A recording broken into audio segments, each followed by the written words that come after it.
Buenas tardes, jóvenes. Este es el video número 3 de la clase número 3 de hoy martes 28 de septiembre de 2021. Materia Derecho Internacional Privado. Continuamos.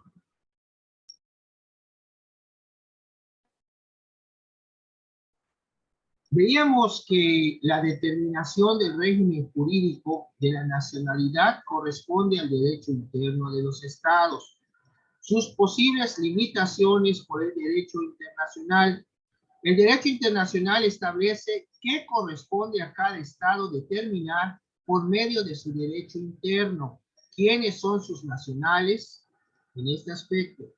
Es decir, que corresponde de forma exclusiva a los estados la competencia para regular la adquisición y pérdida de su nacionalidad. Esta afirmación ha sido refrendada por las convenciones internacionales y la jurisprudencia internacional en la materia. Sin embargo, el derecho internacional sí establece ciertos límites a esta competencia exclusiva de cada estado. ¿Cuáles son estos aspectos muy relevantes? Nadie podrá ser privado arbitrariamente de su nacionalidad.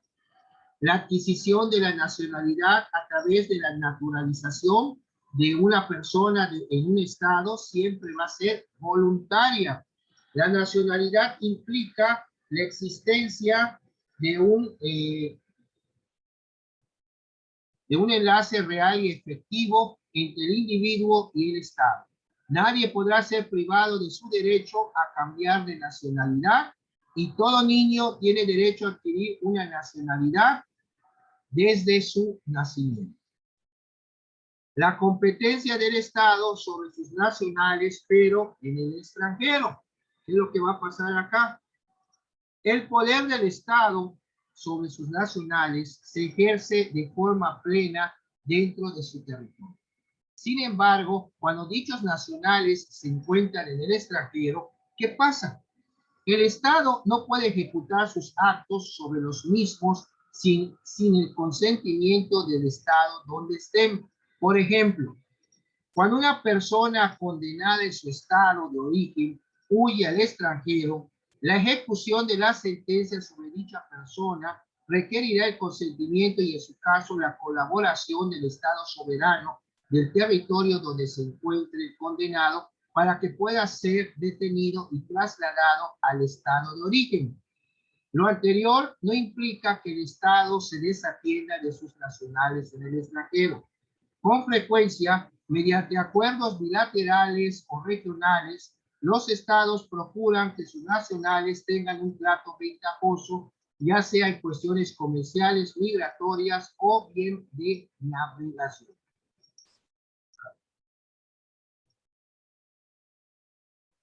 A falta de tratados, el Estado tiene derecho a que se garantice a sus nacionales un tratamiento que no esté por debajo de lo que se conoce como el estándar mínimo. O sea, este es un conjunto de derechos que se le debe de reconocer al extranjero, aunque no haya el tratado. Estándar mínimo, que se explicará posteriormente y que está íntimamente relacionado con la protección internacional de los derechos humanos. En cualquier caso, el Estado, para exigir que otro Estado trate a sus nacionales conforme al derecho internacional aplicable, con la existencia de tratados o para el cumplimiento del estándar mínimo, debe ejercer la protección diplomática.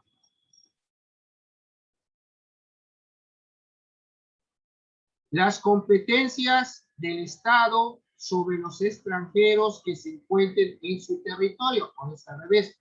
¿Qué es lo que hace el Estado cuando hay extranjeros en su territorio? Para determinar quiénes son extranjeros, los estados poseen dos criterios. El primero, un criterio de exclusión. Son extranjeros todos los que no son nacionales. Y número dos, un criterio más restrictivo, según el cual se consideran extranjeros a las personas que no son consideradas como nacionales por el Estado en que están domiciliadas o en el que son transeúntes, pero son consideradas como nacionales suyos por un tercer Estado por varios en el caso de nacionalidad múltiple, que tengan varias nacionalidades. En este supuesto, no serían considerados como extranjeros los apátridas, ya que no son nacionales de un tercer Estado. La opción por uno u otro criterio es importante. Como vamos a ver, los extranjeros se ven protegidos por un conjunto de normas que afectan a sus derechos e intereses en el Estado en el que se encuentran. Si el criterio de ciudadano extranjero que se utiliza es restrictivo, las personas que quedan fuera del mismo no se verán protegidas por ese conjunto normativo. Las normas aplicables a los extranjeros. Bueno, como los nacionales, los extranjeros están en principio sometidos al derecho interno del Estado en cuyo territorio se encuentran de forma ocasional o permanente. En especial por todas las normas relativas al orden interno, como las normas penales y las normas administrativas que regulan el régimen de los extranjeros. Estas últimas pueden referirse a la obligación de tener un pasaporte o a la necesidad de inscribirse en determinados registros. También las de orden económico, que se refieren a la capacidad de contratar de los extranjeros o de tener propiedades en el Estado donde se encuentren. A esta competencia exclusiva de los Estados para regular los derechos y deberes de los extranjeros en su territorio, el derecho internacional impone una serie de limitaciones. Vamos a ver cuáles son estas.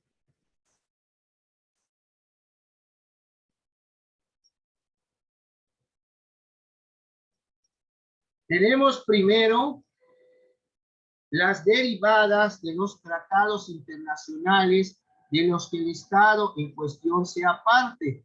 Por ejemplo, todos los convenios internacionales en materia de derechos humanos.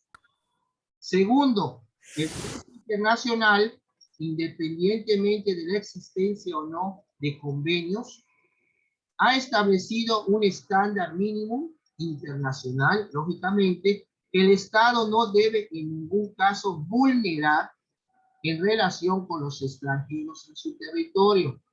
En España, el régimen de extranjería está regulado en las leyes orgánicas 4/2000, 8/2000, 14/2003 y 2/2009 sobre derechos y libertades de los extranjeros en España y su integración social, que posteriormente han sido desarrolladas por el Real Decreto 557/2011 del 20 de abril, que aprueba el reglamento de aplicación de dichas leyes. También tenemos la cuestión de la entrada de extranjeros. Actualmente, de acuerdo con el derecho internacional, la admisión de extranjeros es una competencia discrecional y exclusiva del Estado soberano del territorio. Cada Estado la regula generalmente mediante disposiciones administrativas referidas a, vamos a ver estos distintos regímenes. Tenemos el régimen de pasaporte o de documentos legales que permite la entrada. La falta de estos documentos impide la entrada o, si la persona ya entró de forma ilegal, su devolución a la frontera. Tenemos también el régimen de visados cuando hablamos de la dichosa visa, lo que implica la exigencia de un permiso individual de entrada previo a la entrada, valga sea la redundancia, que emiten generalmente los consulados del Estado donde se pretende viajar. Por ejemplo, para el caso de España, el visado de la zona Schengen, que permite también entrar en la mayoría de los estados de la Unión Europea. La exigencia de visado se ha extendido recientemente para evitar la entrada de emigración por motivos económicos desde países menos desarrollados. Tenemos también el régimen de autorizaciones. Según se pretenda entrar en el territorio de un determinado estado con fines turísticos, comerciales o laborales, la única limitación que establece el derecho internacional es el cumplimiento del principio de no discriminación entre los nacionales de un estado o los de otro en cuanto al régimen general de entrada de extranjeros, salvo que existan circunstancias especiales que así lo justifiquen. Como por ejemplo, la no existencia de relaciones diplomáticas o consulares o la imposibilidad de garantizar la seguridad de dichas personas. Ahora bien, por vía de tratados bilaterales o regionales, se pueden establecer regímenes de entrada más favorables en materia de visados o autorizaciones para los nacionales de sus respectivos estados. Tenemos otro aspecto que es la expulsión de los extranjeros. El derecho internacional no prohíbe la expulsión de extranjeros. Ahora bien, sí establece determinadas limitaciones que se refieren a la forma de acometer dicha expulsión. No puede conllevar un tratamiento inhumano o daños injustificados a la persona expulsada. No puede ser arbitraria, por lo que ha de ser consecuencia de la aplicación de las normas internas que reglamenten la expulsión en virtud de una decisión tomada por la autoridad competente. También se prohíben las expulsiones colectivas que supongan una vulneración del principio de no discriminación, por ejemplo, las que pudieran afectar a los nacionales de un mismo estado por el mero hecho de ser nacionales de tal estado. También tenemos el derecho de los extranjeros que se encuentren en el territorio. El poder del Estado sobre los extranjeros que se encuentren en su territorio de forma ya sea ocasional o permanente está limitado por el derecho internacional, por las normas que se derivan de los tratados internacionales de los cuales sea parte y por las normas generales denominadas, como ya vimos, el estándar mínimo. Estas limitaciones son la base de los llamados derechos de los extranjeros, o más exactamente, de la garantía de tales derechos. El cumplimiento de dichas garantías puede ser exigido en el ámbito interno por la persona extranjera afectada, pero en el plano internacional, solo el Estado del que es nacional tiene derecho a exigir al Estado territorial que se cumpla el derecho internacional en la persona de sus nacionales. Y el estándar mínimo, este conjunto de garantías, son reconocidas a todo extranjero con carácter general en cualquier estado. Ya vimos cuáles son: derecho a la vida, derecho a no ser detenidos arbitrariamente, derecho a no ser torturado, tener libre acceso a los tribunales, derecho a poder ejercitar determinados derechos civiles básicos. También tenemos el aspecto hacia una asimilación entre nacionales y extranjeros. La total asimilación en materia de derechos entre nacionales y extranjeros aún todavía no existe, aunque las diferencias se han ido reduciendo a lo largo de los años. Hay una serie de derechos de los que se excluye tradicionalmente a los extranjeros. Tenemos primero los denominados derechos políticos, con carácter general, el derecho de sufragio y el derecho a ocupar cargos públicos. Por otro lado, tenemos el derecho a desempeñar determinadas profesiones vinculadas al ejercicio de la soberanía estatal, como ser juez, diplomático o militar. Esto es la figura de los extranjeros. No sé si tengan alguna pregunta hasta aquí, jóvenes.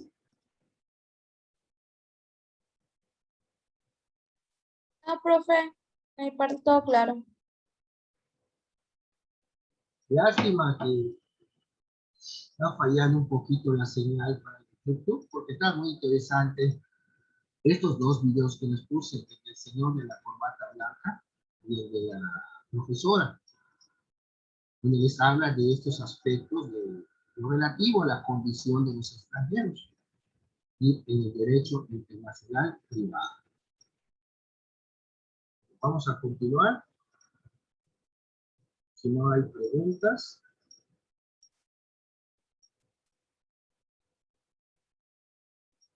Por la vía, jóvenes, de los tratados internacionales de carácter bilateral o regional, se puede producir una equiparación entre los derechos de los nacionales del Estado territorial y los derechos de los nacionales de los otros estados.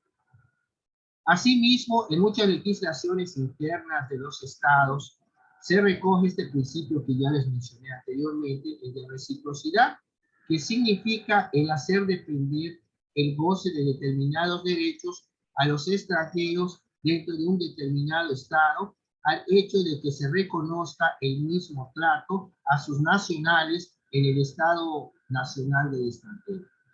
Las áreas en las que normalmente se produce equiparación por vía de tratado o por aplicación del principio de reciprocidad suelen referirse a las relaciones de familia y de sucesiones, ejercicio de profesiones liberales, derecho de establecimiento, derecho de adquirir propiedades, derechos sociales y obligaciones fiscales.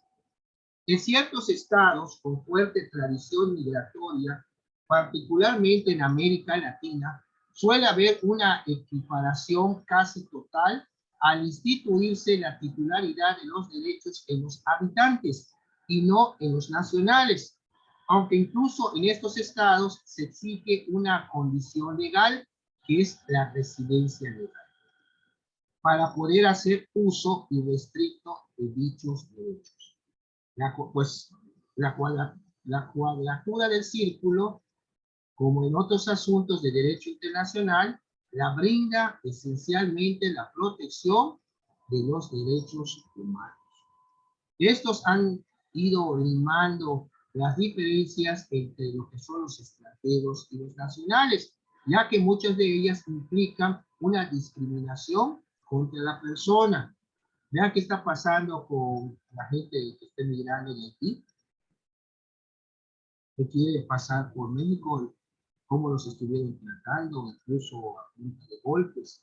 Yo, eso está mal, pero bueno, como México es paso para llegar a los Estados Unidos,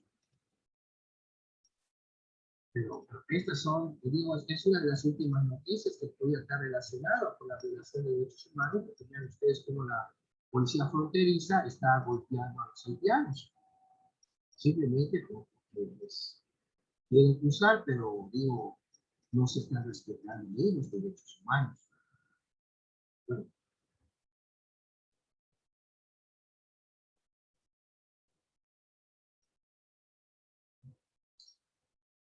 aunque, como hemos visto, la nacionalidad y la extranjería están íntimamente relacionadas con la existencia de un Estado soberano, ambos conceptos han ido incorporándose y transformándose progresivamente, sobre todo en el seno de la Unión Europea.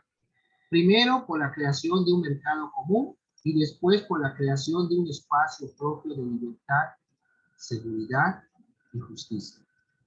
El Tratado de la Unión Europea incorpora el concepto de ciudadanía de la Unión Europea, que establece un vínculo de segundo nivel entre los nacionales de los Estados miembros de la Unión Europea, que se superpone al de la nacionalidad y que implica el reconocimiento de un conjunto de derechos, tanto frente a las instituciones europeas como frente a los Estados miembros. Por lo tanto, son los Estados miembros, a través de su competencia exclusiva en materia de nacionalidad, los que definen quiénes son ciudadanos de la Unión Europea.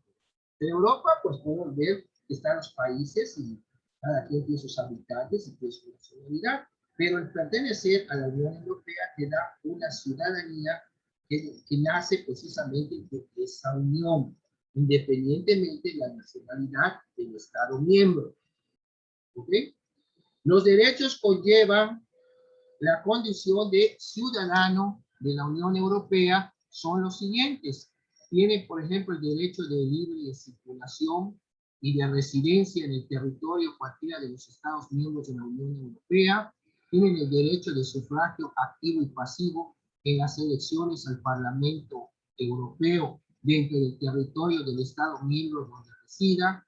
Tienen también derecho de sufragio activo y pasivo en las elecciones municipales del Estado miembro donde resida, tienen derecho de petición ante el Parlamento Europeo, tienen derecho a presentar quejas ante el defensor del pueblo europeo, tienen también derecho a que cuando se encuentre en el territorio de un tercer Estado, pueda recibir protección de las autoridades diplomáticas y consulares. También tiene derecho a dirigirse por escrito a las instituciones y órganos de la Unión Europea en una de las lenguas oficiales y a recibir contestación en la misma lengua.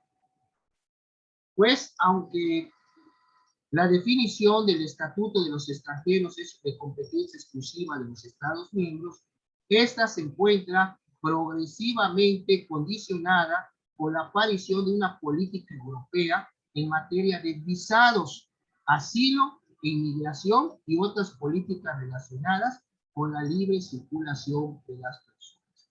Todos esos aspectos también vienen en su síntesis de esta semana. No sé si haya alguna pregunta, nos quedan casi 3 minutos para la una. Jóvenes. No, profe. No, profe. Ok, esta es la clase número 3. El próximo martes, estamos hablando del primer martes de octubre, 5 de octubre, estaremos ya en la 4ª clase y ya estaríamos acercándonos a lo que es la cuestión de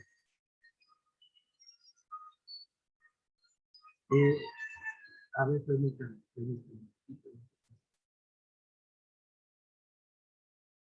A la cuestión del examen final, que es en la semana 5. Nos hace falta por ver, profe, ya me tengo que retirar de trabajo, muchas gracias por acá, excelente tarde. Ok, Oscar, claro que sí, suerte y no se te olvide tu examen de hoy. Tienes hasta las 23:59 horas. Para el examen final se va a estudiar únicamente lo que vimos hoy, la tercera semana, y lo que vimos lo que vamos a ver en la 4ª semana. Porque ya para la 5ª semana eso va a ser materia de la actividad, que va a ser el 5º cuestionario, que también se va a subir anticipadamente, porque el martes, así como pueden ustedes ver el día de hoy, martes, tendríamos el examen, si es que no lo cambia, sería de la hora de la clase, y ya para el miércoles, ya la coordinación debería tener las calificaciones tanto de sus exámenes como de todas sus actividades. O sea, ya debe estar todo en plataforma, por eso no podemos ir alargando las actividades y todo por la cuestión de que hay que aceptar calificaciones, pero la plataforma también tiene que calificarlas. Los jóvenes, con esto damos por terminada la clase de hoy. No se les olvide que hoy, ya después de la clase, tienen ya a partir de la 1 hasta las 23, no, bueno, a partir de las 11, que estábamos en clase, y ya de ahora de la 1 tienen hasta las 23:59 horas para contestar su examen. Tienen una hora.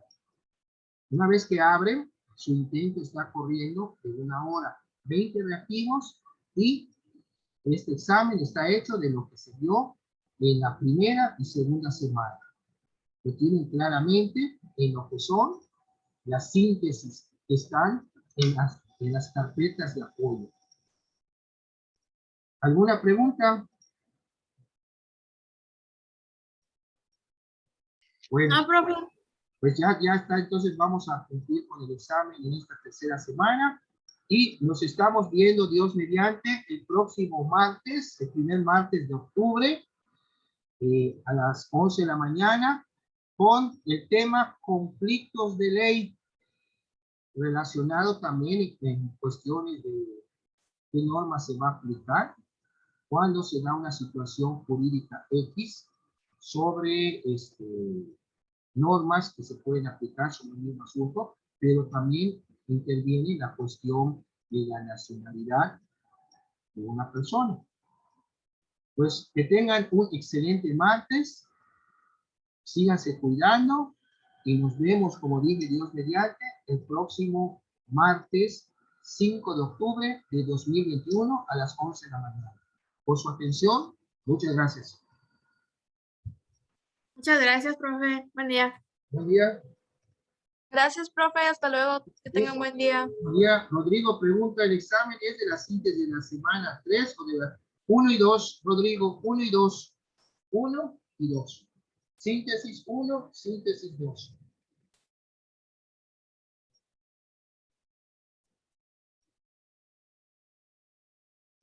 Algo así, Rodrigo. Feliz martes.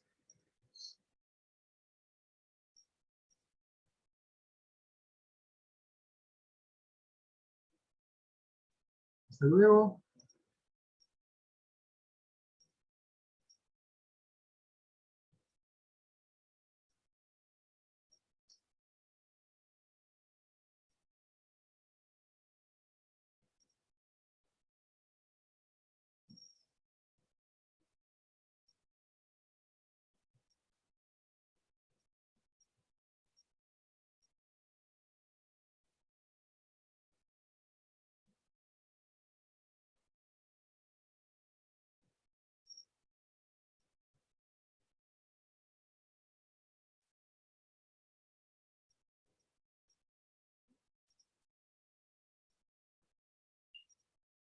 ¿Qué pasó, Jorge?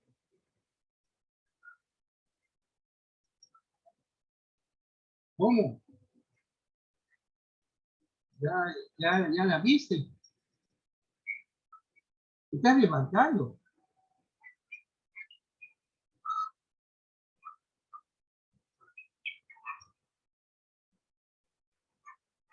A un volcán.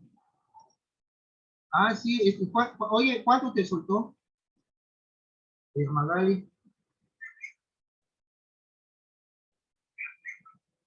Así es.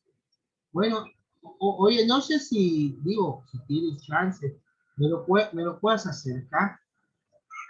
Ya viste que se va a poner perro Hacienda, lo que te dije, el próximo por los depósitos, que van a estar sobre los depósitos.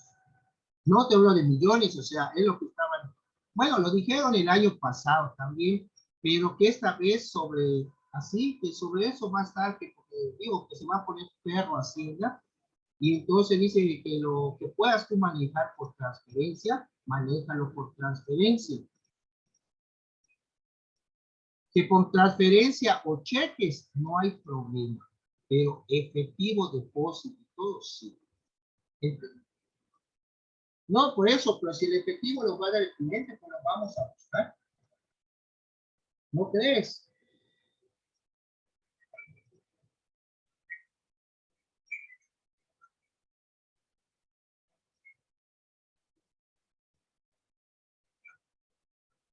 Ah,